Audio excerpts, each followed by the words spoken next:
History began on July 4th, 1776. Everything before that was a mistake.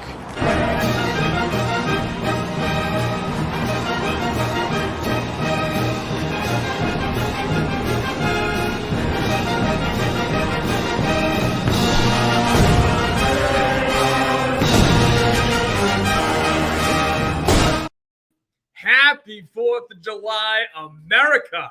Let's go. As you can see, the Boston Sports Summit. Welcome into the Boston Sports Summit. I'm your host, Tim Barnett. It is presented by the Gryd Network. As you can see below, we have all the social medias, Boston Sports Summit on Instagram, Twitter, and then we got YouTube. And obviously, we are on the Gryd Network exclusively. Please welcome my special guest, Wyc Guido, co-founder of the Gryd Network, co-host of BiCoastal Baseball. Wyc, how you doing today? I'm doing well, man. That was a nifty intro. That was entertaining to see before we get on here.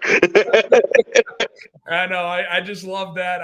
It was so funny because the reason why I clipped those up was I want to do something for the 4th, and then it just dawned on, like I saw scrolling through social media the meme of whoever the character is there saying that everything begins at the 4th of July. Everything else was a mistake. And it was just like, it's Ron Swanson, Parks and Rec, baby. Yeah. I mean, look, we got the star, you got the stars and stripes right here. Hey, I am so glad to have you on, Mike, because not only are we going to be talking Red Sox and baseball, but we're going to start off the show talking some Celtics because we have got some big news going on Causeway Street.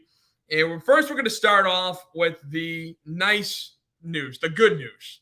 And that is Derek White signing his extension for 4 years, $126 million.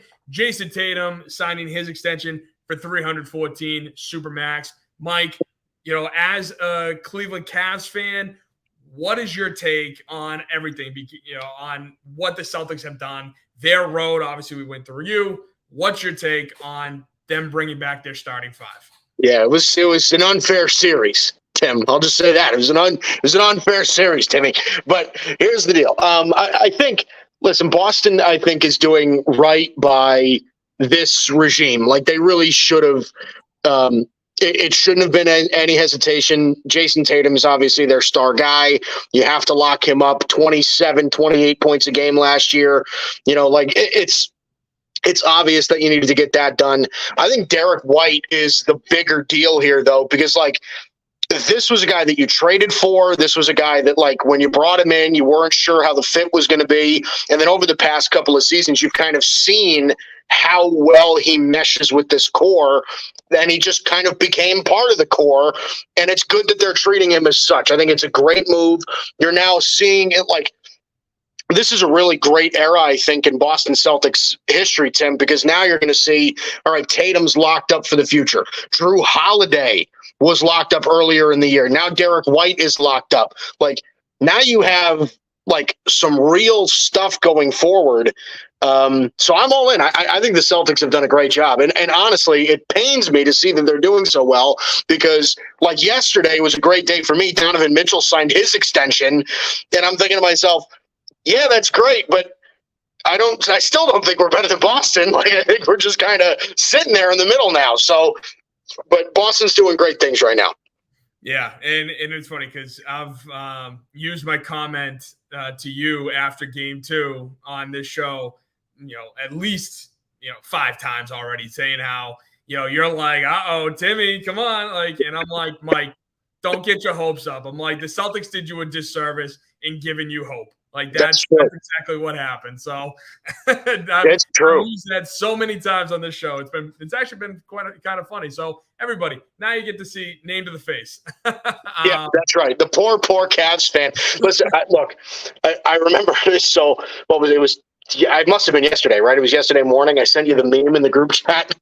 It's just like, all right, Tim, we got our skinny guy, we got Derek White and Sam Merrill, and that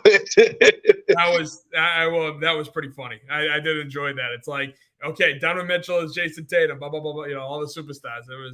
That was good. And then with the Celtics. The bombshell just dropped mere, I don't know what, 30 minutes after Derek White was signed, right before Tatum got signed. It was like, It was this weird ground where I'm pretty sure Tatum wasn't officially signed yet. And before then, obviously, this happened where Wyc Grousbeck releases a statement. The Boston Basketball Partners, LLC, the ownership group of the Celtics, announced today its intention to sell all the shares of the team. The controlling family of the ownership group, after considerable thought and internal discussion, has decided to sell the team for estate and family planning considerations. Big, that line we're going to get back to in just a minute. The managing board of the ownership group expects a majority to sell a majority of interest in 2024, early 25, with the balance closing in 28, and expects Wyc Grousbeck to remain the governor of the team until the second closing in 2028. So that was wild because it's been 2 weeks after the championship. Celtics and us fans are riding high. We're feeling good about ourselves. We've had Jaylen Brown on the contract. We just retained Derek White. We knew Tatum was coming down the pike, but then this. Yeah. Mike, what was your initial reaction when you saw that?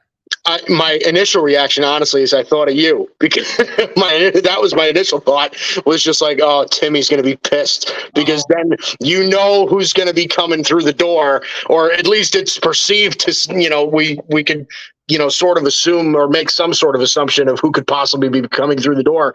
But here's the thing, Tim, and I think in a lot of ways this could be different, right? So like we all are worried about, somebody coming in, not having the best interest of the team, at heart and everything like that. And I completely get it. You don't have to, say the praises for me about bad ownership. I've needed to deal with Dan Gilbert for however long in Cleveland, right? So I understand how that all works. The thing is, though, is that like the NBA is a very strict CBA, right? They have a very strict CBA. There's only a certain amount of money that you can spend every single season, and you can play with cap numbers and whatever the hell just to get yourself into a comfortable position. But like this isn't the NBA is different than baseball, right? And I kind of want to like throw this point forward, and you can tell me if I'm wrong if you disagree, but like the issue that I think that, at least from an outsider's perspective, that Red Sox fans are having is that John Henry and Fenway Sports Group are not investing in the team financially as much as the fans think that they should, right? Letting Mookie Betts walk, trading all these guys, letting Xander Bogaerts walk, like doing all of these things, kind of almost like tearing down a structure of a team and then not seemingly trying to add the pieces to start winning again. I don't know that the NBA has that same problem. The NBA rosters are so much smaller, and I think free agency and like trying to sign players is a little different in the NBA, right? Because the amount of money that you can spend is so restricted that, it's not like you need to be shelling out, a $350 million payroll like you would have in baseball, where instead you need to deal with a cap number that allows you to have 2 or 3 star players and then a bunch of ancillary pieces that you can kind of get for cheaper. So, I mean, you can tell me if I'm wrong. I mean, I wouldn't feel comfortable with FSG buying the Celtics anyway, but I do think that even if they were to do that, I think it would be a little bit different of how they handle the Red Sox rather than how they would handle the Celtics, if that makes sense. No, and that would. And we'll get to, the possibility of John Henry owning the Celtics in just a minute. But, yeah, it was just kind of a shock because, like I said, I'm sitting there, we're feeling great. Wyc himself is a local guy, which, again, something about Boston that – I feel like no other city, maybe besides like 2 or 3, I don't know, maybe it's just the East Coast. Yeah. But not many people understand like the dedication and love that people have for locals, basically. Like, right. Especially when it comes to sports. Robert Kraft was riding on the fact that he was a Patriot fan first for a long time. Wyc Grousbeck. Now, Wyc was never really he would always talk about how, again, he's a Celtic fan. He's, a local guy. He loves it, blah, like the whole nine. But, they never really made enough noise as owners to really kind of fluctuate like the Jacobs family used to. The, Kraft family has done recently. Right. John Henry and FSG. So the Celtic ownership has always been kind of just middle of the pack. They won in 08. They made the trades to get Garnett and Allen, which shot them through the roof. And then, trading them, I think a lot of Celtic fans looked at the trade, initially were stunned, myself included. Yeah. But when you looked at the trade, you're like, we're getting how many first rounds? We're getting all this stuff. So that's why we weren't really pissed off. We expected to not be good. And then Brad Stevens came in and just, propped these bums up to make it to the Eastern Conference Finals a handful of times. Right. So, and now we're at where we're at. And so, yeah, my first thought was, okay, am I going to have to drive to the Zakim Bridge and, consider and look down at that water there? That's what, see, what Grousbeck put that for sale sign, okay, I know the Zakim is that way. So, yeah, right. But no, in all honesty, it was, just surprising in the least. And his minority owner, Steve Pagliuca, put out a statement saying, I'm grateful and thankful for 21-year partnership I've enjoyed with Wyc and Irv Grousbeck, the Epstein family, and all the incredible Celtics investment partners. It has been a remarkable run that result in 2 NBA championships to the best passionate fans in basketball, capped off with the Duck Boat Parade last week in Boston. Along with the championships, we are most proud of our growth, of our community impact efforts, in the dedication of the investment group, coaches, players, and staff helping the community members who are in need. Being a co-investor and managing partner of the Celtics has been great honor and a labor of love. I hope to be a part of the Celtics moving forward and will be a proud participant in the bidding process that has been announced today. So Steve Pagliuca, the minority owner, is putting his name in the fold. Before we get to the betting odds on who the next Celtic owner is, I want to ask you, first of all, did you know that Wyc Grousbeck was part of the investment group with John Henry in the PGA? You know what? So I didn't know that, but then I heard something a couple of days ago that said so. So yes, if you're asking me, do I know it now? Yes, I do. So the reason why I bring that up is because I find it interesting that the release, now Wyc got a lot of his money from his father, Irv, and Irv is still alive. And that's why I find it interesting when I read Wyc's release and he says that after considerable thought and internal discussion, has decided to sell the team for estate and family planning considerations. Mm-hmm. And then, of course, it comes to light not too long after that Wyc was a part of John Henry's PGA investment, which, right. I know as a BiCoastal Baseball, the co-host of BiCoastal Baseball, yeah, that John Henry went to the owners' meetings just a few months ago and didn't give a damn about baseball. All he wanted to do was talk about how many people can I round up to invest in the PGA. So do you believe that it is for estate and family purposes? Because the tax rate in Massachusetts is astronomical. The death tax, transferring it over is, just stupid. I'm sorry. I'm not trying to I'm not talking politics on the show. That's what I refuse to do. But I'm sorry. It's too far left where everything is just tax rate. Come on. Can we at least can I keep some of my money, please? That's all I ask. Right. Yep. But yeah. So do you believe that it's for estate of family purposes, or do you think that John Henry is trying to get the owners who invested with him to say, hey, pony it up? let's write that check out for the PGA now.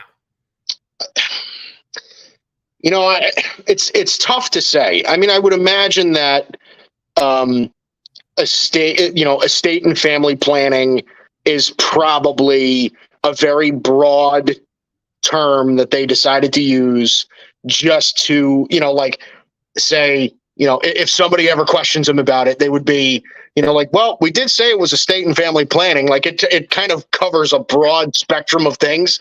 But it is really kind of tough to say. I mean, I would guess that, there's got to be some semblance of truth to it. I mean, I can't imagine that they would put that in an official press release if it was just complete bullshit.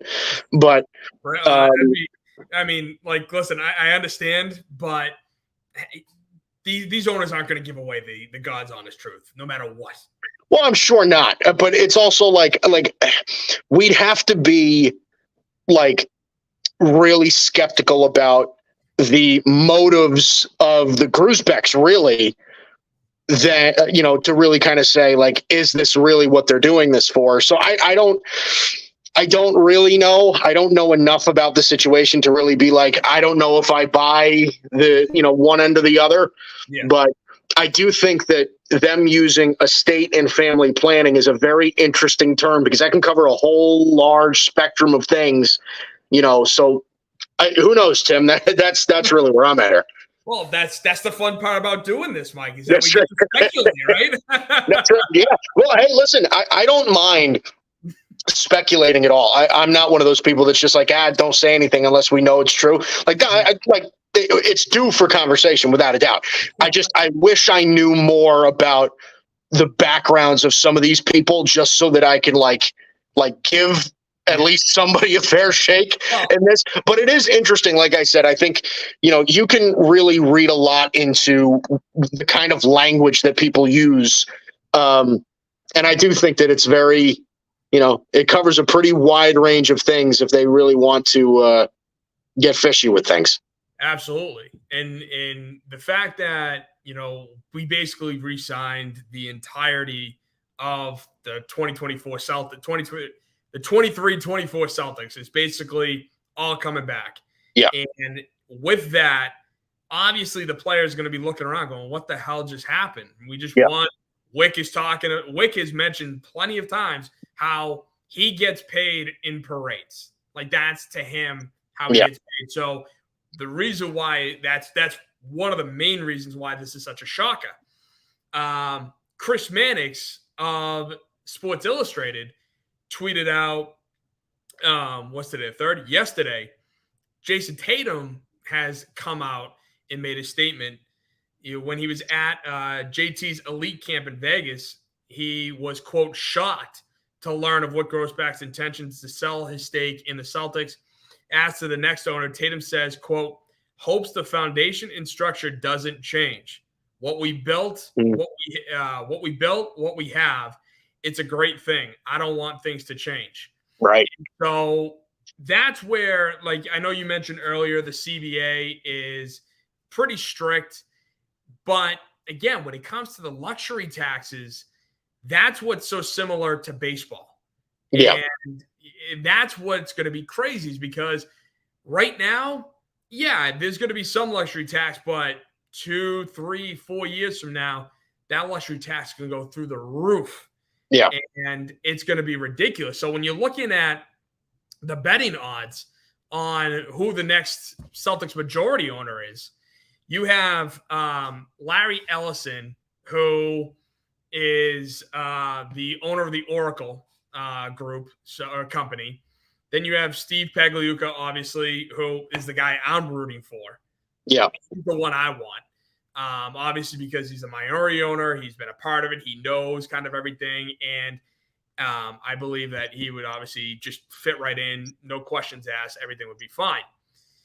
Abigail Johnson, I am pretty sure, is the heiress of Fidelity Group. Fidelity. And then she's coming in at 4-1. Jeremy Jacobs in the Fenway Sports Group, 5-1, 6-1. Jeff Bezos, I said off air, he just sold $5 billion of Amazon stock Who knows what for? Right? Yeah. God. I mean, honestly, if we're being honest, if it's Bezos, it could very easily be another sort of space project that he wants to. It could be for Bezos. It's a wild card. I have no idea. Yeah. Something I think you would like. Steve Cohen is on this list. I'm looking. I'll be honest with you, Timmy. I'm looking at some of these names, and I'm like, Jerry Jones is on this list. Matt Damon, Ben Affleck, Charles Barkley, Shaq. I mean, how electric would it be? Honestly, and honest to God, like, yeah, this isn't even me being a troll, right? How electric would it be if Matt Damon and Ben Affleck bought this damn team? Oh, I'll do you one better. Matt Damon, Ben Affleck, and Mark Wahlberg. Yeah, right. And they just go full Wrexham on this bitch. That's what I'm saying, man. That would just be absolutely hysterical. I think, for somebody like myself, obviously big Boston guy, Good Will Hunting, phenomenal movie, the whole nine. Like, yeah, I love it. But at the same time, I will sit back and just kind of laugh my ass off if that happens. Like, how can you not? That would be so funny.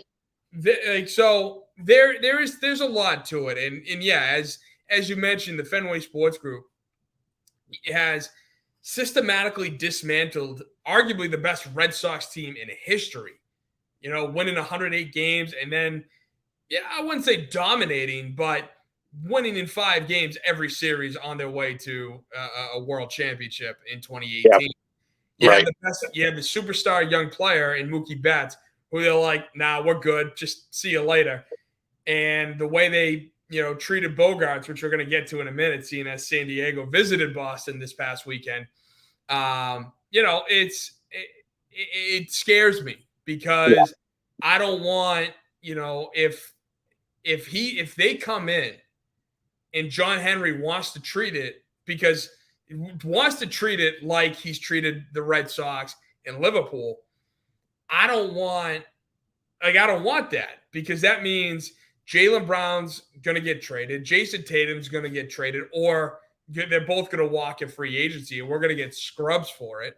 Yeah. We have to see them finish their career somewhere else. And again, depending on who the owner is, we still might see them finish their careers somewhere else due to how everything is unfolded. Yeah. And so that's what's got me concerned. The other thing is, when it comes to this, with the new ownership, I don't know if you know this, but the Celtics don't own the TD Garden. That's the Bruins. The Bruins and the Jacobs family are the ones who own the TD Garden. Right. So with the new ownership, they're going to spend $5 billion just to buy the team. And then they're going to have to pay rent to the Jacobs family because they signed a 15-year lease in 21. So there's still 11 years left on the deal. But if they can, wouldn't it be better for them to try to build a new arena, especially because that way they can keep 100% of the proceeds and they don't have to pay rent to the Jacobs family? Yeah, I mean, I think if they could get that done, I think they probably would. And I think a lot of teams would prefer to go that route. I think for the most part, it's cheaper to rent it out. Like that's why I think a lot of teams share stadiums, right? And it's because it's just genuinely cheaper than trying to convince the city, to start saying, listen, we need to raise taxes in this area. We need to put this amount, X amount of dollars per taxpayer to fund this arena. It's tough to get people to vote on that. It's tough to get people to agree to that. So I think honestly, it's just easier, but it also, as you're saying this, it's almost clicking in my head of saying, then wouldn't it just be easier for the Jacobs family to buy the Celtics? Buy the Celtics. They keep the Celtics in the TD Garden, right? Then they own everything that's taking place in the TD Garden, and the Celtics within how many years would return their investment and then some? I mean, I can't imagine why that wouldn't be something that they would be interested in. Yeah, no, I'm with you, and last time I checked, I think the Jacobs family is worth just under $5 billion. But even still, if it's just Wyc, if Wyc is selling just their share, which is the majority share, Yeah. I don't think it's going to cost $5 billion, which I think is what the Celtics are valued as.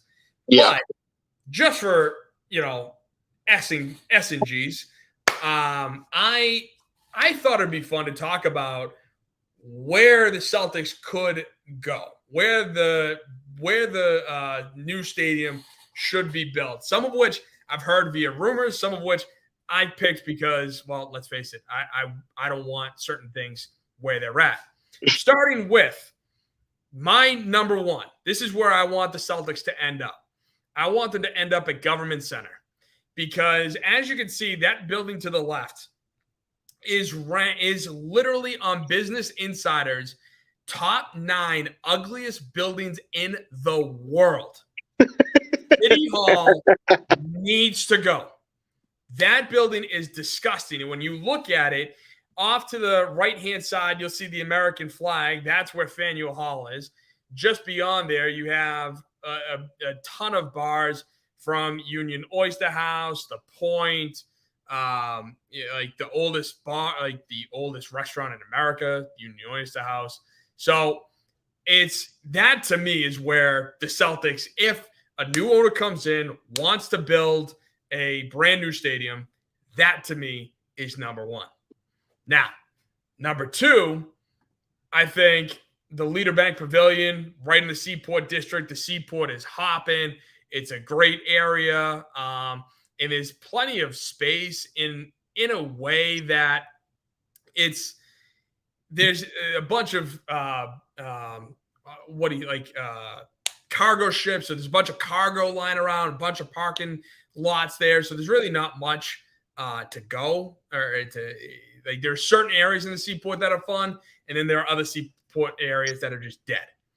The third location is the Heinz Convention Center. Now, this I heard via a rumor where that if Steve Pagliuca, the minority owner currently, buys the team outright, that maybe, just maybe, he could get a design done right in the convention center, right in the Prudential area, which it would be cool, but it's so tight. That's the one thing about Boston that is crazy is that there is no really new land to build on. And because of that, the one other location I think would be good, not great because you'd have to leave the city, would be in Everett, right next to the Encore, somewhere around there.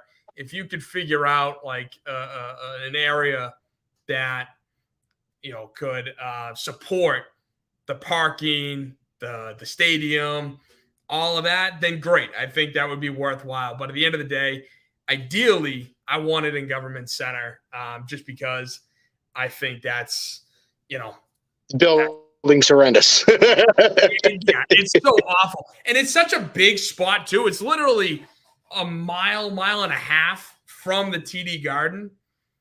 Now, the one thing that would be fun to watch is not only a fan, but just as somebody who kind of is like, yeah, okay, the whole ownership, this, that, rivalries, would be how the Jacobs family would lose a lot of revenue. Because if that new stadium gets built, let's say it does get built at Government Center, they tear down City Hall, they build it up, all that fun stuff. Yeah. All the concerts, the circus, the ice capades, the basketball games would all go to the brand new arena.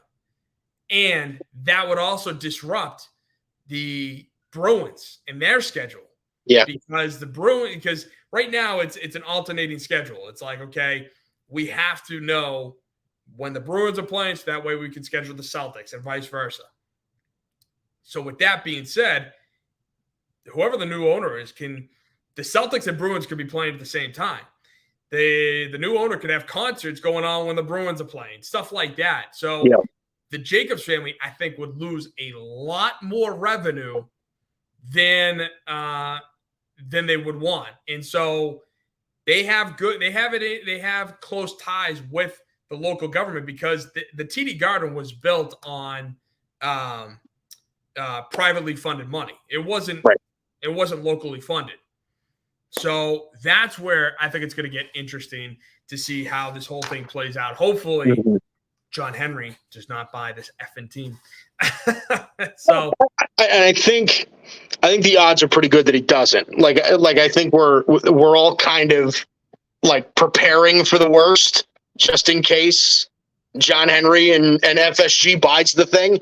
But really, I think Pagliuca is probably, in my mind, the favorite of jumping in there and getting the majority shares.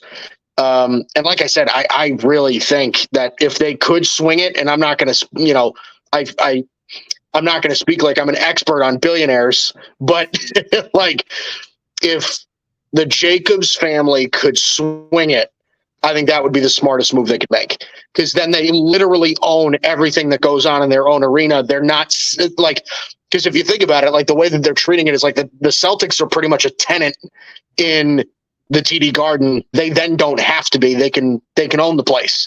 Yeah. So it makes a ton of sense. Oh, by the way, I'll also say this too. What about that nice grassy? I'm not from Boston, so I only go by the areas I know.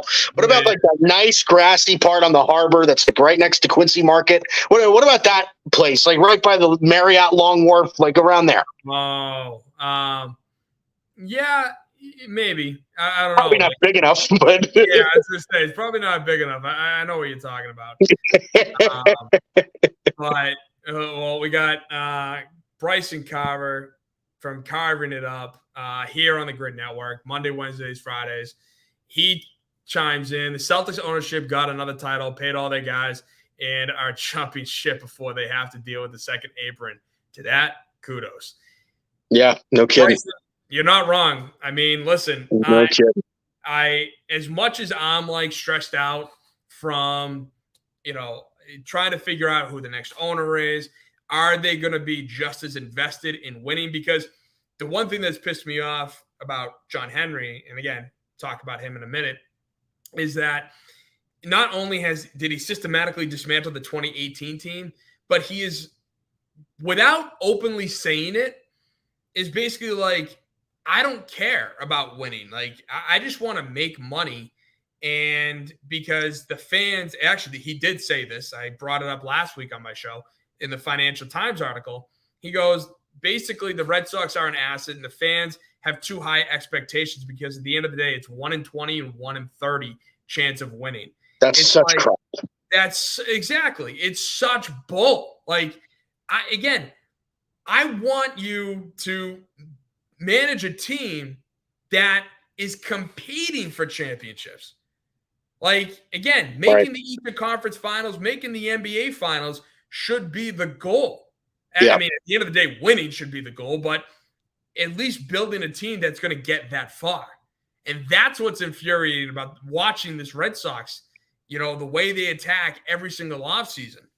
So that's what I'm fearful of, having an owner who's going to have to deal with the second apron and is going to have to pay so much out the ass that he's like, nah, screw this. Brown, we don't need you. This is Tatum's team. See ya.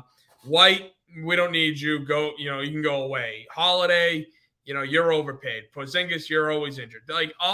Just getting away players to where it's Jason Tatum, and he's looking at the surrounding team by the end of his deal going, you gave me a bunch of garbage. What the hell do you expect me to do with this? Right. And then he leaves in free agency. Yeah.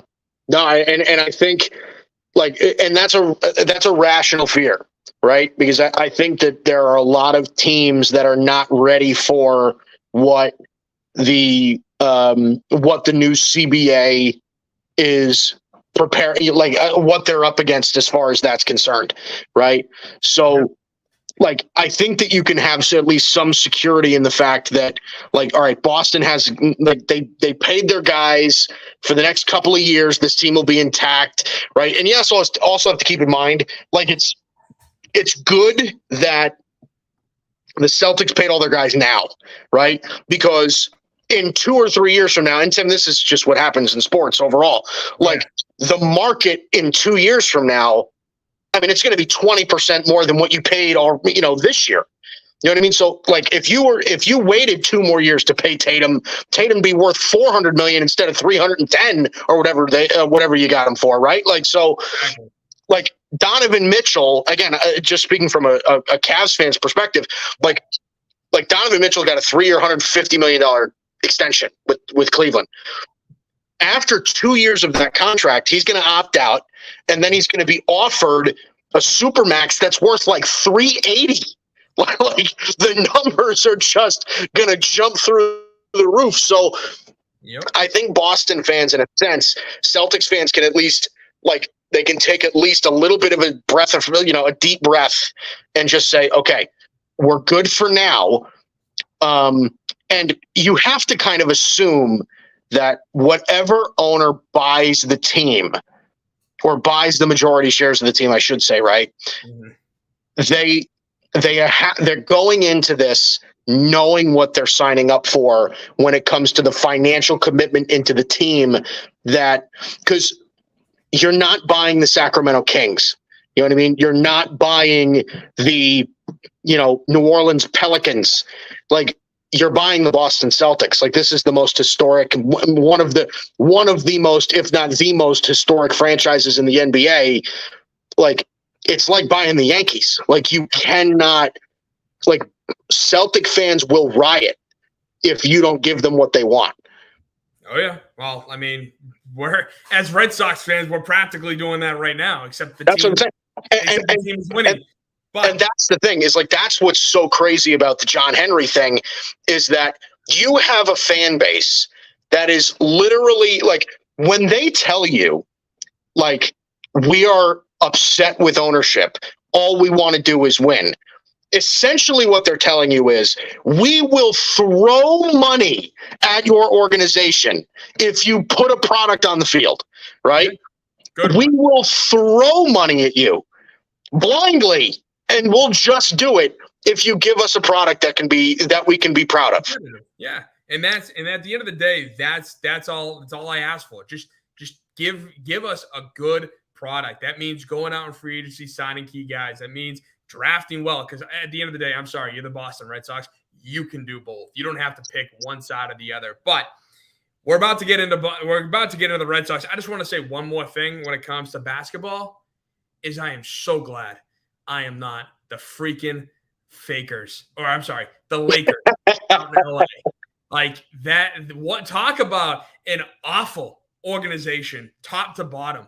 They're being run by LeBron James. The whole nepotism thing is just BS, because I'm sorry, did Bronny earn it? Yeah, JJ, shove that up. Listen, no, he didn't.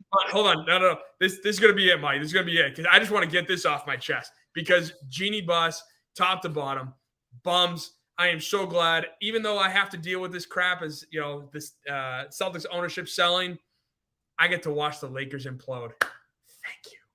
So, moving on to the Red Sox. We have the Sox are in a very interesting predicament, because when you look at the current wild card standings, the Yankees are obviously 7 games ahead of the Royals for the number 1 wild card spot. The Twins are 2 games ahead of the Royals, and with the Royals losing last night and the Sox winning, the Sox are now a half game behind Kansas City. So they kind of blew it versus San Diego. They got destroyed. Those first 2 games was representative of a team I thought this Red Sox team was going to be. Mm-hmm. But then they rattled off 15, 16 wins in the month of June, which, as I said last week on my show, June has always been their strong month, dating back to 2019. Right. And so, first of all, my question to you, Mike, is this current Red Sox team representative of what they did in the month of June, or what they did against San Diego? I don't think that they're as good as the month of June says that they do, said that they are. Yeah. I think the Red Sox are surprisingly good given what their roster looks like, right? Like I said preseason that I had the Red Sox dead last place in the AL East, like no questions asked, no problem. Just because I thought that their young players were underdeveloped. I thought they needed more time to become legit big league guys. Cedar Rafaela, Jarren Duran, Connor Wong. Like they needed those guys to really start developing. But then the season starts and Connor Wong has an OPS that's like 830, right? Jarren Duran is I think Jarren Duran's going to be a scary player at certain, a little bit later on in his career. And you're looking at this pitching staff, and now you're seeing like, okay, you're getting borderline Cy Young stuff out of Tanner Houck.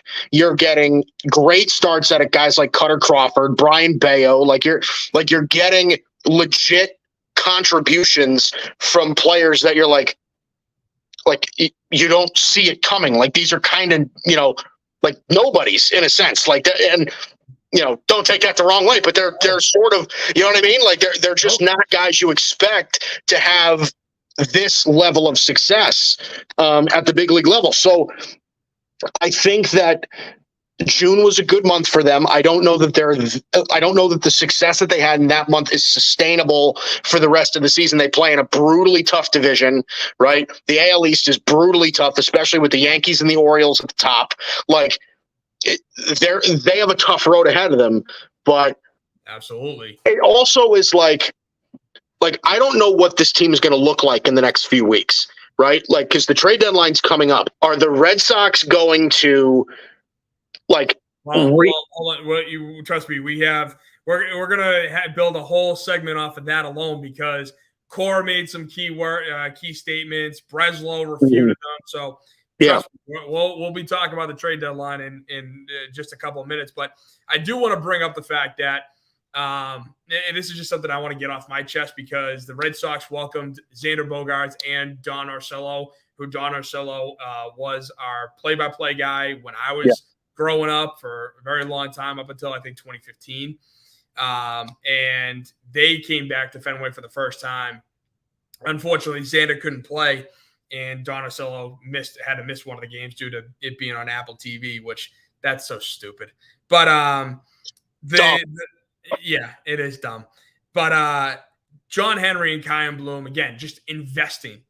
When people have you heard the narrative that the Red Sox shouldn't have paid what Xander Bogart got? Have you heard that narrative? I have. Yeah. Yep. Yeah. Well, did you know that that's not what Xander Bogaerts was looking for?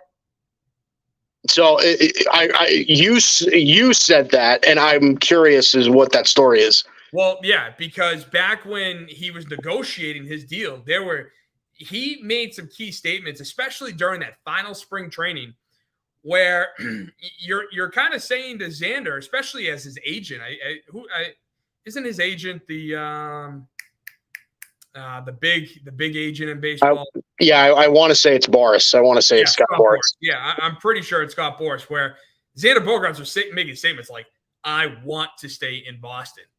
I want to get a deal done. Yeah. And I guarantee you, Scott was probably calling him right after, being like, Xander, shut the hell up. You're making it harder for me. Because, again, we all know Scott Boris wants all the money in the world. Yeah. But Xander Bogaerts wanted the Jose Altuve money, which was around $140 to $150 million. And wow. Like John Henry and John Henry did to John Lester back in 2014, he lowballed him to a point where it pissed Lester off. But Bogaerts was like, listen, I just want to be paid fairly. I'm not asking for the world. And then when they eventually got to free agency, obviously he's going to take that money. He'd be foolish not to. No doubt. Right. So that's where I have a problem with even Red Sox fans. want to forget that Bogaerts wasn't asking for the moon. And that's what bothers me. And so when you look at it, Xander Bogaerts, they signed Trevor Story the year before they let Xander Bogaerts walk. And you're like, oh, what a great middle infield that's going to be. Well, obviously, it was pre-planned where it's going to be like, no, we now have leverage over Xander. We don't need him. We have Trevor Story who plays shortstop. And how's that experiment gone, Mike? I can tell you, just on games alone, I couldn't care less about any of the stats.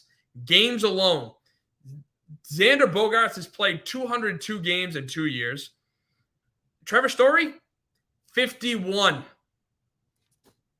Brutal. Is that not representative of this BS, just cheap type of way? I mean, it's crazy.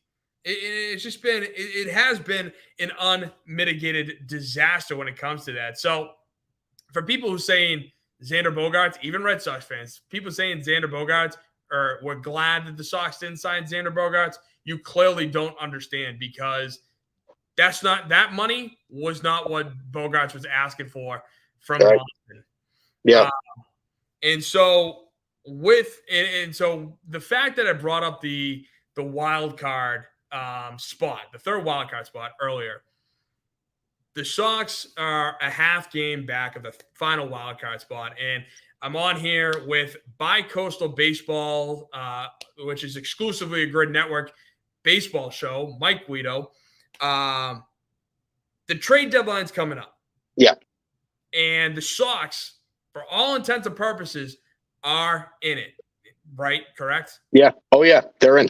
So Alex Cora, after the Blue Jay series, went on to his press conference to talk about his views of the trade deadline. I'm going to play you a couple clips to see what your thoughts are. So here's the first clip. I can walk you through the trading deadline the way I see it, right? There's three ways you can go, right? You buy, you sell, you stay put, and when you stay put, well, there's going to be teams that they added, right? And they're going to be better than you. It's not that your team was a bad team, but the other ones around you got better. And now here's the second half of that same press conference. We'll see what happens in a month and a half. We just got to keep playing better baseball. And I know we've been talking about the wild card and all that stuff. Let's get greedy. There's a team ahead of us that they're not playing good baseball. Co-founder of the Gryd Network, co-host of BiCoastal Baseball, Mike Guido. What are your takes on what Cora just said? Well, I think he's right. I mean, there's certainly three ways that you can stick out the trade deadline. You could either buy, you can sell, or you can stay put. I think the Red Sox are going to fall into the stay put category. That's kind of how I see it. I don't know that they have the pieces to sell off, right? I don't know that they can truthfully sell, right? Because they're not going to trade somebody like Rafi Devers. They shouldn't trade somebody like Rafi Devers. So I'm kind of thinking, given what their recent history has been, I don't know that you're going to see a huge impact move from them. Maybe they add a bat somewhere. I would say maybe a smaller bat. Just give them a little bit more pop, because outside of Devers and outside of Devers and Casas, you're really not seeing much pop out of that lineup. Even from somebody like Story, you're not really seeing much out of that lineup. It's a lot of speed. It's a lot of contact. So they're getting some decent production out of some young guys, Willie Abreu, Rafaela, Duran, Wong, all those guys that, as I kind of alluded to before. But I don't know. I just kind of see either a small move or nothing for them in Boston. And honestly, I think what they should do is probably just that. They probably should stay right about where they are, right? Because I don't know that I can confidently say this is a team that's going to compete for a World Series. I think they have the pitching that's performing at a high enough level to get themselves into a decent conversation. And again, once you hit the postseason, pretty much anything happens, right? We've seen that over the past 2 years, especially. So once you get in, pretty much anything happens. But I also don't think that they should sell out their future, especially if they're not in a spending mood over the last several years. Then I think mortgaging your future for some short-term gain isn't the way to go. So I don't know. I think they probably are going to, and maybe even should, probably stay pretty mellow at the trade deadline. Well, Craig Breslow went on the Greg Hill show on WEEI morning show. He had a couple comments about Cora's "Let's get greedy" comment. I mean, I feel like with greedy, meaning play really good baseball, continue to move our way up the standings, of course. I think that's what everybody wants from this team. I don't think that's what he meant. So, again, talk about disjointed. And this is what kind of bothers me, is that you have Alex Cora, who's really a true baseball guy, versus Craig Breslow, who, he played, he won a title. But at the end of the day, Craig Breslow is more like he's a nerd. He's a nerd. And that's why there's this connection, is because Dave Dombrowski, who brought in Alex Cora, he's a baseball guy. He gets, look at what he's doing in Philly. He could care less about the future.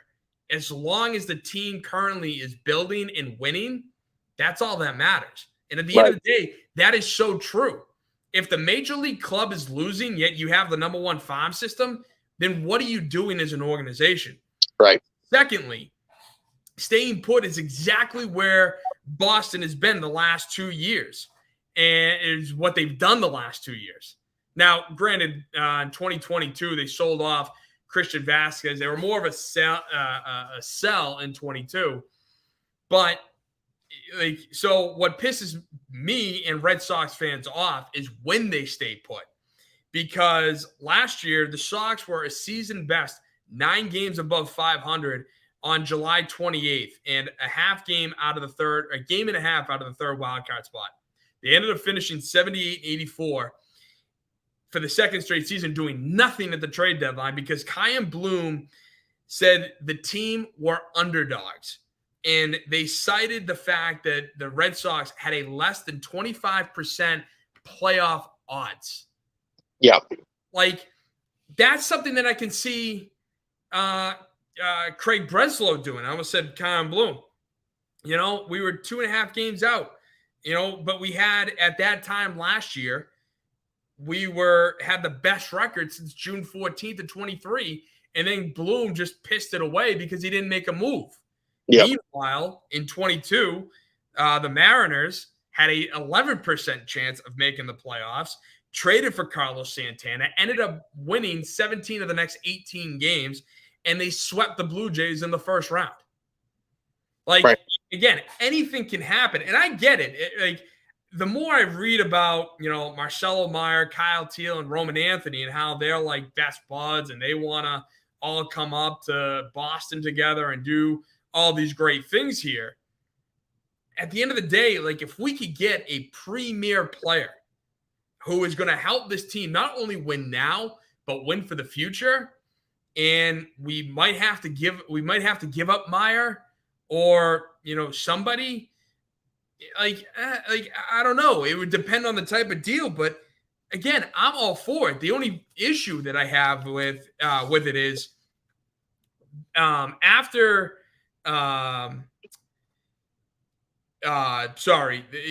with the Sox being a half game out of the third wild card spot, for some reason our playoff odds fell from 40% to 25%. That's what's going to bug the living crap out of me. If Craig Breslow doesn't do a damn thing, or he sells off Kenley, I get selling Kenley Jansen and maybe one or two other guys, but it's not like you're going to get a massive return for them. Yeah. That's what's going to piss me off, is that they're going to go straight to the numbers. They're going to go straight to their computers and be like, see, we were right in doing that, rather than looking at the team, looking how they're playing and being like, oh, wait a minute. They're actually playing out of their cleats. They're doing something that you and I thought they weren't going to even sniff. Right. Yeah. I thought they were going to finish dead last with the roster that they had. And that's what I am afraid of, is that they're going to listen to the computers. The nerds are going to act like nerds. And as a baseball guy, I am sick and tired of these geeks thinking that they know how to run a team based on analytics. Because I think you know and I know, numbers cannot predict clutch.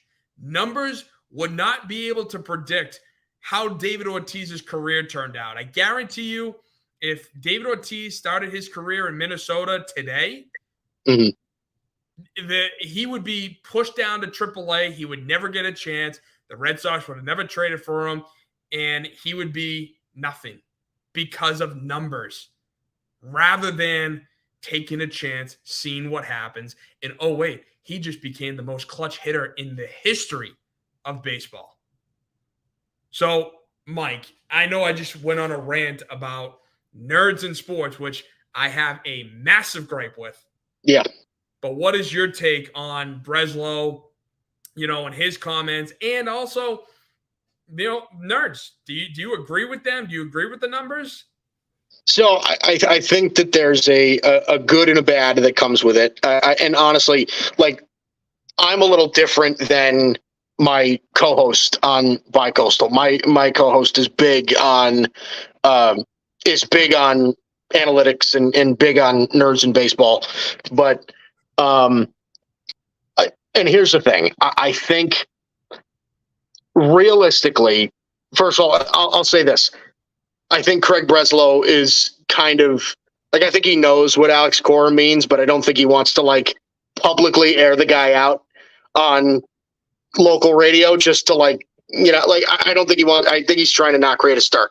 But yeah, I'm sure Craig Breslow knows exactly what Alex Cora means. But I also think that you're right in a sense that, like, there are times where you need to look at the team itself and react to what you're seeing, right? I don't think that should be completely lost. I do think that, this nerd movement, right? The whole analytics movement, everything being numbers based and everything like that. I do think that there is merit for that in the game. It absolutely is. And it's proven that it is. Every team operates that way, whether or not anybody likes it. Every single team in Major League Baseball has implemented a strong sense of analytics in their front office. It's just the way that the game works now. Now, again, whether or not I agree with some of the stuff that teaches, right, where everything is more considered with launch angle, everything is more considered with on-base percentage, like batting average has become less important and stuff like that. Like, I think that there are some flaws in the whole concept of analytics. I do. But I'm also kind of like on the page of a lot of what analytics does, and Dalton actually brought this up to me a few episodes ago, is that a lot of what analytics does, it just tells you to do more of what should be obvious, right? A lot of what analytics does is... I don't mean to cut you off, but I just want to say, like, so then why even have it? Like, if it's supposed to be obvious, should, like, as baseball people, shouldn't we already know that? Well, in a sense, yeah. But what I think what it's more telling you of is that, like, you're seeing, like, how would I explain it? It's an interesting thing, just because, like, you're seeing, like, what analytics should tell you. It tells you is you should steal bases less, right? And the reason you should steal bases less is because more often than not, you're going to get caught stealing, right? Unless you have Ellie De La Cruz, unless you have, you know what I mean? So, like, They're saying, okay, you should steal less. Analytics, in a sense, would say, okay, you should bunt almost never because the amount of runs that you produce out of bunt situations is like the value in which you're getting out of runs is less on bunts than it is off of whether you're just telling that guy to swing the bat. Here's the thing, though, is that like I do think that occasionally you should steal a bag. I do think that like in a situation where you have a pitcher that's on the mound that's slow to the plate, right? And you have a runner that's on first who can really swipe a bag, who's successful at stealing bases, then okay, depending on the situation, I'll swipe the bag, right? If I'm in a bunt situation, this guy's really had a tough like last 5 days, right? Mm-hmm. He's 0 for 15 in his last 5 days, right? Yeah. He's hitting 8th in my lineup. I got the top of my order coming up. I've got nobody out, and I've got nobody out. I've got a fast guy on first base. I'll lay one down, right? Like I don't know, like that shouldn't be taken out of the game, right? So that's sort of where I agree with you on this whole thing. So that's really where I am. I feel like I'm sort of in between on the whole thing. I do think that there's a place for it, but I don't think it should be the main. Like, I think it should be a contributor to how you make decisions, not the thing that makes you make decisions. Yeah. That's so two things. Number one, the problem that I have with it, one of the reasons that I have with analytics and numbers that, pisses me off is, again, these nerds want to go in there and just be like, oh, you'll score more if you hit home runs, which is what they do. I mean, that's when the shift was still going on in baseball. Yeah. They were like, oh, just hit over it. Rather than, hit to the opposite side of the field like you should as a professional. But don't get me wrong, yeah. I'm not trying to make it sound so simplistic. I'm not, because I know the hardest thing to do in sports is hit a baseball. But the second thing I want to bring up is that it was written in the New York Post that the forefather of analytics, Bill James himself, Bill James, yeah, has just renounced his love of analytics and sabermetrics because he realizes that it's now gone too far. Because he says, huh? I just said, wow. Yeah. I said, wow, I'm listening. Yeah, he goes on to say, quote, "We studied those with some success for a period of time, and then the field was hijacked by the computer guys.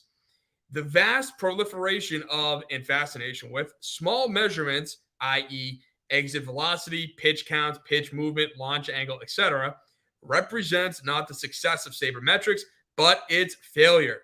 We have fallen back into details. It is like our clothes have been caught in the machinery." This man realizes that the child that he brought into this world has now not only surpassed him, but is taken over to the point where it has ruined the game of baseball. It has ruined sports. It's the same thing with, the NBA to some degree, with the fact that, the nerds, the basketball nerds are like, it's better to shoot more threes than it is twos, right? Joe Mazzulla says we live in an expected world rather than not the world we live in, so it's like, to him, the amount of threes you throw up, if you miss the first 15, you'll regress to the mean with the last 15. Like, stupid stuff like that. Right. So that's why it bothers me. And then going to Dan Campbell's 4th and 3, right? Like, or not 4th and 3, but just 4th down, going for it on 4th down all the time. It's gotten to a point where it's not fun to watch a 4th down play because it's not done out of your gut where you're like, I know we can get this. Instead, it's, here we're on the plus 37, so we have a 70% chance to get it on 4th and 2, so let's go for it. Like, no, where's the fun in that? Where's the entertainment value in that? If we all know you're doing it based off effing numbers, right? Like, that's more dull than anything else. So that's really where, I could go on and on, and I have, and I could go on and on and on about nerds and numbers and all that crap and how it's just boring. And, now that I saw that with Bill James, I nearly fell out of my chair because I feel like I was watching iRobot, where it's you build this thing out of, to be helpful. But then all of a sudden it realizes that us humans are imperfect beings, and then they want to make us perfect. And you can't do that. You can't make imperfect beings perfect. So that's why I just have a massive bone to pick with them. And I will continue to pick that bone until we get our sports back. Damn it. You go, Tim. I don't even care what my stance is anymore. I'm behind you. Let's go. I'm fighting a good fight. Mike, come on and join me. Let's go. America, right here. There we go, baby. The last thing I want to talk to you about is obviously the All-Star game. It's a popularity contest, but that's not what has me bothered.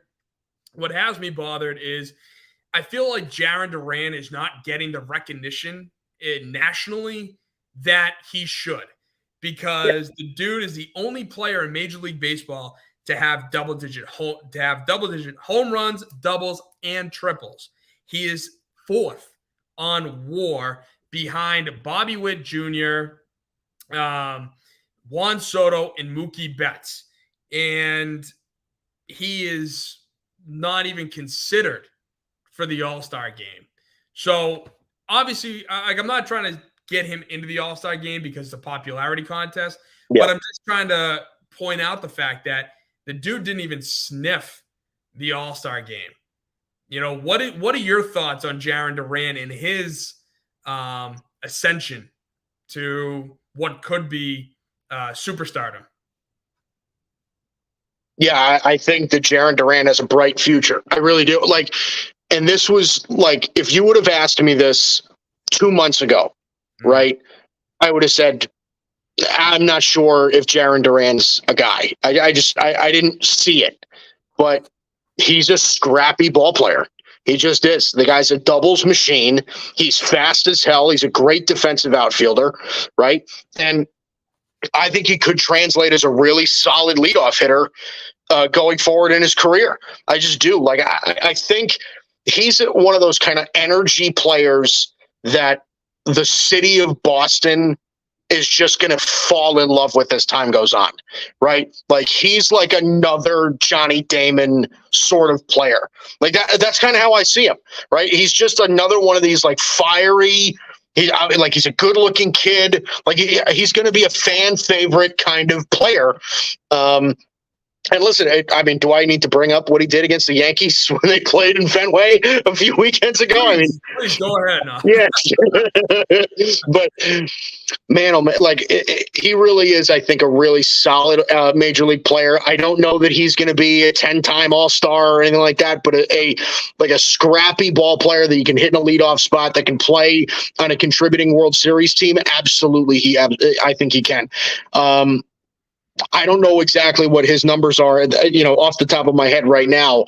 But I do know that, especially in an outfield, a lot of big bats in Major League Baseball right now, they're all outfielders, right? And most of what you see as far as all-star elections is, what does their offensive production look like, right? Very rarely do you ever see Kevin Kiermaier make an all-star team because he's the leader in defensive runs saved. You know what I mean? It doesn't happen it doesn't happen very often or ever. So it's tough for me to say. I know that the outfield market in the American League is fairly saturated. Listen, I've got two of them that are probably starting in the American League with Juan Soto and Aaron Judge on my side. So I don't know if Jarren Duran got snubbed or if it's just a really saturated outfield market there. But he's one heck of a player, and I think Red Sox fans should really be excited about his future. Do you think that if the Red Sox were truly competing with the Orioles and the Yankees, not not 7 games back, not 8 games back. Like, no, it's a 3-team race. It is a game to a game and a half at most behind the top of the AL East. Do you think that would have maybe helped Duran, not only locally, because I think that's the other thing too, is Boston has just been so kind of like is so pissed off about the Red Sox that, you know, we're not really out there voting as much. But do you think that if it was a 3-team race, that and the Red Sox were getting more love nationally, that he could, you know, he would be in consideration as like one of the top 6 votes for the American League? That's certainly possible. I think that, you know, when it comes to, because a lot of the All-Stars are voted by fans, right? So the All-Star starters are voted by fans. I think that if there was a little bit more national recognition of the Red Sox, right, if they were on a bit of a grander stage than they are now, because even with the success that they've had, right, they're still a 3rd place team in the AL East. They're still miles right now behind the Orioles and the Orioles and the Yankees in the division. They're still not really looked at as a legit World Series contender. They're just kind of in the middle of the pack at the moment. So they're not getting a whole ton of national, like you said, ton of national recognition of what their season has looked like. So yeah, I would say it would definitely, I think probably it would play a difference. And also, honestly, even if it was from like as simple as this, if the Red Sox were better, you would then probably have to assume that Jarren Duran would even be playing better than he is now, which would translate to more wins. So that probably would be true too. So yeah, I think so. I think if the Red Sox were in a bit of a better position as a team, I listen, I don't care what anybody says. I do think that plays a factor. I do. Like, you're going to see, like, I just saw the notification on my phone because I think the starters just got announced, right? Like, you've got 3 Phillies infielders starting for the National League. Like, the Phillies are the best team in the National League. You're not telling me that if one of those infielders played for the Pittsburgh Pirates, that, like, I do think that there's something to be said about that. So yeah, I do think that his chances probably would have been better. All right. So final question. I was on your show, or not on your show, but I commented on your show a few weeks ago because I think it was just right after the Red Sox Yankees series. And you kind of brought up the rivalry between Boston and New York. Yeah. I commented, I was like, listen, it's not the same anymore. And I think, you know, to a lesser degree, you guys kind of push back on it just because it is Boston, New York. No matter what, there is a rivalry, you know. But I will say the reason why I said that is because my ideal rivalry between Boston, between the Red Sox and Yankees was 03 and 04, you know, and a couple of years before that. Because you had Pedro throwing, or excuse me, he didn't throw. He just stepped out of the way of Don Zimmer. He didn't throw him. He just stepped out of the way. Don Zimmer used all his momentum. That was on him.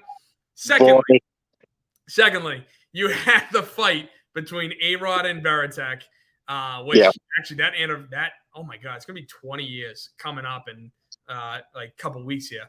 But, we're ancient, Timmy. We're ancient. Tell me about it. But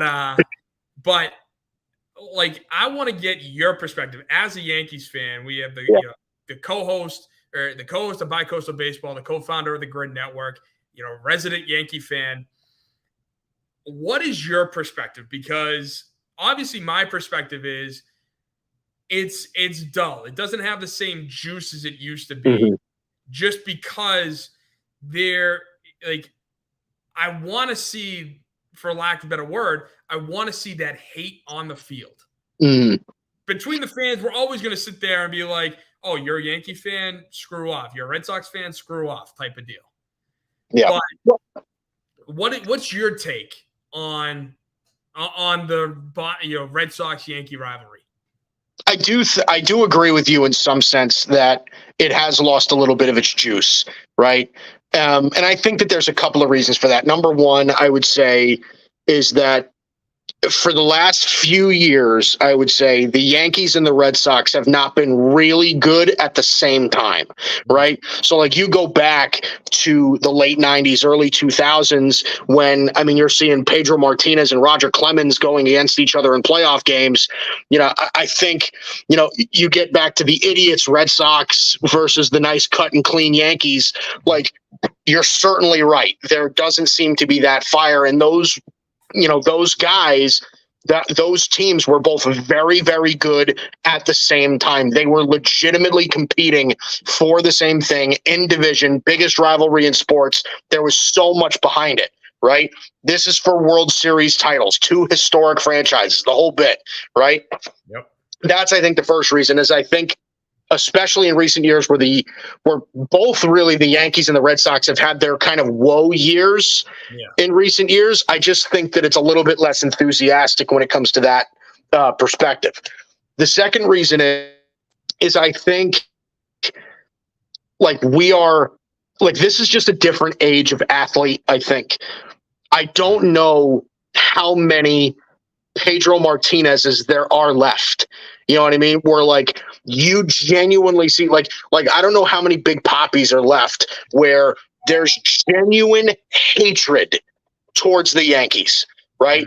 There's genuine hatred for the Red Sox. There are no cheaters. There are no Ortizes. There are no Manny Ramirez's. There are no Trot Nixons. There are you don't have any of those guys anymore.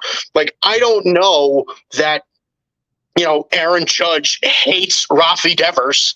Like, no, they probably. Garrett Cole probably. Yeah, I'm sure he does. But like, it's the feeling I get is just like players now are not as, what's the word? Maybe like passionate when it comes to rivalries. Like, I think there's just a different feel with players, right? Like, Alex Verdugo is a Yankee now, right? And Alex Verdugo had a fairly decent series against Boston when we went to Fenway Park, right? Despite the Yankees getting their ass kicked for 2 games, right? So I was expecting a little bit more, you know, up yours. You know what I mean? I was expecting him to point over at Alex Cora and saying, "You screwed me for benching me." But he didn't do that. That's just not what players are built like today. Didn't his home run trot? Didn't he do something? Like, didn't he pump his fist or something on that home run trot to open the series there? Yeah, but yeah, I mean, you're talking about that compared to, you know, taking swings at Don Zimmer. You know what I mean? So like easy. But do you get what I'm saying here? Like, I just think the way players are now, it's just different. Like, I don't know that they have that same mentality as these older, and it's kind of hard to say it that way now, right? Because you don't imagine players that were playing in 2004, 2005, even up to 2010 or so as like old school players, but they kind of are in a sense. So yeah, I agree with you. I think that there's a little bit of a lack of fire in this rivalry at the moment, and that doesn't mean that it can't come back again. But at the moment, I think I agree with you. I think there is a little bit of a lack of fire in this rivalry. Yeah, and as a frequent commenter, Sports Mom comments, I love Pedro stepping aside for Zimmer because that's what he did. Don Zimmer charged at Pedro, and he just went whoop, just right aside. So go Sox. Well, Mike, thank you so much for taking the time. It has been awesome to talk with you, co-founder of the Gryd Network, co-host of the Gryd's only baseball show, BiCoastal Baseball. You can check it out every Monday. Mike, tell the people, it's always backwards, so I have to figure it out. So, Mike, tell the people where they can find you at. Yeah, listen, BiCoastal Baseball every Monday, 8 o'clock Eastern. Myself, my buddy Dalton Brown, we have a great time. It's the only exclusive baseball show on the Gryd Network. I think it's the best baseball show out there. You surely do check it out. Pick up Dalton's betting picks. Put some more money in your pocket, the whole bit. My social media handles at Mike Guido 49. You can pretty much find me anywhere on that sense. And yeah, listen, man, Tim, whenever you need me, dude, I will be around. All right. This is a ton of fun. Thanks for having me on, brother. I appreciate it. Yeah, it's been a blast. I've thoroughly enjoyed this, being able to talk not only baseball with you, but also basketball. Because by the way, Tim, you're gonna love Baylor Shireman. You're gonna love Baylor Shireman. The Boston Celtics first round pick in the NBA draft this year. He is like a sweaty white shooter. Like, he's gonna be a fan favorite. Everybody's gonna love Baylor Shireman in that building. He's just another lowly white guy, right? That's it, man. That's it. Listen, if you want to win championships, you got to have some lowly white dudes. Especially in that sport. So that's Mike, right. Yeah. So, Mike, thank you so much, man. Really appreciate you taking the time to be on. It's been great having him. Just really, really fun time being able to talk with him. One more topic I do want to cover is the Bruins, because it was NHL free agency. If it wasn't for Wyc Grousbeck putting the team up for sale, this probably would have been the number one story, but it wasn't. What Boston went out and did is the Bruins were the only team in Boston to actually make moves during the free agent period. And I just got to sit there and say thank you, because they went out there. They signed arguably the number one defenseman in Elias Lindholm, the number one centerman in Elias Lindholm, two-way centerman for 7 years, 7 years at $7.75 million. They also signed a big beast of a guy in Nikita Zadorov, who Elias Lindholm played with in both Calgary and Vancouver. So I am really pumped about that. And the one thing that I will say, though, is now when you're looking at the projections, right, we have a little over, I think, $11 million remaining in salary cap. So when you look at what's gone on, you have the top line moving Zacha to left wing with Lindholm and Pasternak, and you could flip Zacha and Marchand, I think. But then the second line, you got Coyle, Marchand, and then I think, honestly, one of those two guys have to step up. If not second line, then third line, definitely. The reason why I have them on the second line is because they are more skilled offensively, I think, than Morgan Geekie. But I still would like to see Fabian Lysell or Georgi Merkulov really not just take the leap to be kind of like a floater fourth liner. These guys need to take a leap to be a top six winger. Like, that's Fabian Lysell. It's time for put up or shut up.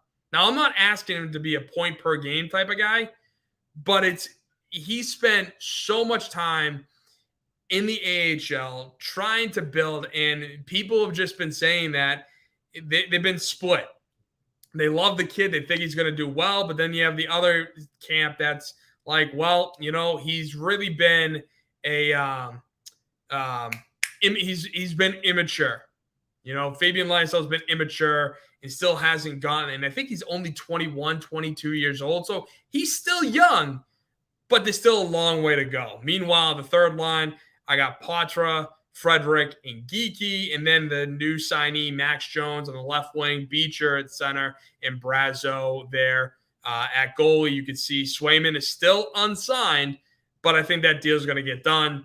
Whereas Korpisalo is, as much as I couldn't stand that deal, he's here at 4 years and $3 million. And then obviously for defensemen, Lindholm, McAvoy, I got Zadorov with Carlo, and then Lowry and Peak. And then for the seventh defenseman, you got Witherspoon. So overall, I think we are a better team now than where we were going into the free agency, right? Because I'm like, everyone is so upset, for Jake DeBrusk. I think he got $5 million in Vancouver. And to that, I'm like, you know what? Good. Like, peace. See ya. I never trusted DeBrusk. Never. And because there were times where he was stellar and you're like, there we go. That's the guy that we want. And then he would take so many games off. He would be invisible. And obviously his beef with Bruce Cassidy drove me up a wall because it's like, I'm sorry, but this is professional hockey. There is no time to be, where the coach is being mean to me. Like, no, sorry. If a coach is being mean to you, then get out of there. Then I'm done with you. I don't want you if that's your mentality, that's your mindset. And so I'm glad he's gone. Grzelcyk was sat so many times come the playoffs. He was beat so many times in the playoffs. That's why it's good that he's gone. Heinen, I thought, got overpaid. Forbort, yep, same thing. And the funny part is DeBrusk, Heinen, and Forbort all went to Vancouver. Lindholm and Zadorov came to Boston from Vancouver. So it's, basically, a 5-player trade without trading. It's pretty funny. Frequent commenter, Sports Mom, also comments, is this a Stanley Cup team? That's a great question, because when looking at the roster again, I have severe reservations on our scoring ability. I think if Lindholm, McAvoy, Zadorov, Carlo, if the top 4 defensemen play to their capabilities, and we're able to get, I would argue, decent production, average production from our forwards, from the first line all the way to the fourth line. If we can get an average production from them, I think this team definitely has a chance to make a run. Now, as I've said once, and I'll say it 1,000 times on the show, to win the Stanley Cup is the hardest trophy to win in sports. It is 82-game regular season. Then you have 7 games. You're on knives, basically, and you're skating around going a minimum of 15 miles an hour. Like, you're flying on that ice, as well as being laid out on that ice. And it's a hard surface. It is far from grass. So I like where we're at. Now, do I think that we can beat Florida with this team? No. Even with Swayman re-signing. Let's say he re-signs, which I think is going to happen. I think Swayman will, be a Bruin for a very long time. But even with that, I think this team will be competitive. I think this team will be competitive against Florida come the playoffs. It's just a matter of how is Lindholm going to perform with new line mates?